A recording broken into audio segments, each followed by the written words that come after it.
So we want to find the cube roots of -6 plus 6 square roots of 3i. So since it says cube roots, there's going to be 3 of them. But the first thing we want to do is put this in polar or trigonometric form. So I always like to plot the points so I get the signs correct and the angle correct.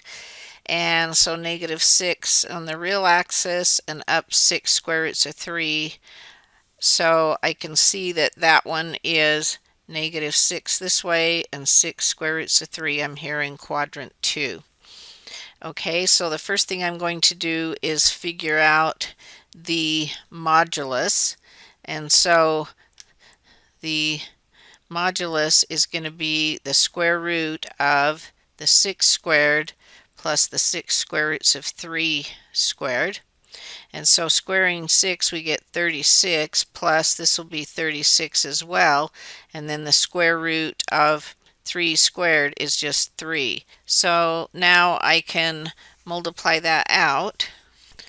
And I get 108 plus 36. And adding those together is 144. So the square root of 144 is 12. So I know the modulus is 12. So we have z equal 12. CIS. Now I need to figure out this angle. So if I do tangent of the angle is going to be opposite over adjacent, and these will cancel, so it's negative square root 3. So what angle has a tangent of negative square root 3? Well, that would be when we had square root 3 over 2 and 1/2, so that when we simplified it here, I'd be left with the square root of 3, but with a negative on there. And so we know that is when the sine is square root 3 over 2 over the cosine is 1/2. So that's going to be at 2 pi thirds. And now I'm ready to write out what we would need to do to find the cube roots of z. And it's going to be take the modulus and do the cube root, and then it's going to be CIS. We're going to take our argument and we're going to add loops around, but we need to divide those by the roots we're after. So this needs to be divided by 3 and this needs to be divided by 3. So now I can get the 3 different roots by first letting k equal 0, and that will give me the first one. And so we're going to have cube root of 12 CIS 2 pi ninths. Now this is the answer in exact form, but we're also supposed to leave it in a plus bi form. This is not unit circle things we could do. So what we're going to do is we're going to get the calculator and we're going to work this to 3 decimal places. So this is going to be cosine of 2 pi ninths and then plus cube root of 12 sine of 2 pi ninths.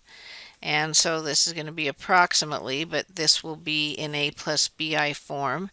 So we put in 12, raise it to the 1/3 power cosine 2 pi ninths. We get 1.754, and then we've got cube root of 12, so 12 raised to the 1/3 power sine of 2 pi ninths, and that's 1.472 to 3 decimal places. So here is our first answer.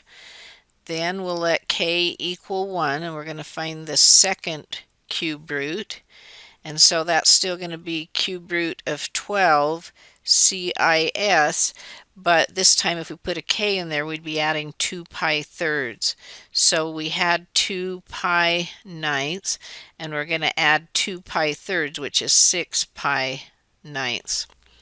So that looks like that's going to give us 8 pi ninths. 8 pi ninths.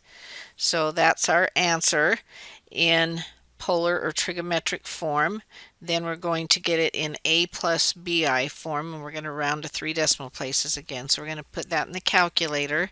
Cube root of 12 cosine of 8 pi ninths, and that looks like that's negative 2.151. And then we're going to do cube root of 12 sine of 8 pi ninths. and that looks like plus 0.783i. So here is our second cube root of this number, and now we're going to let k be 2, and we're going to find the third one, and it's going to be cube root of 12 CIS. We're going to take the 8 pi ninths and add another 6 pi ninths, so that's going to be 14 pi ninths. So putting that in the calculator to 3 decimal places, we get 0.398.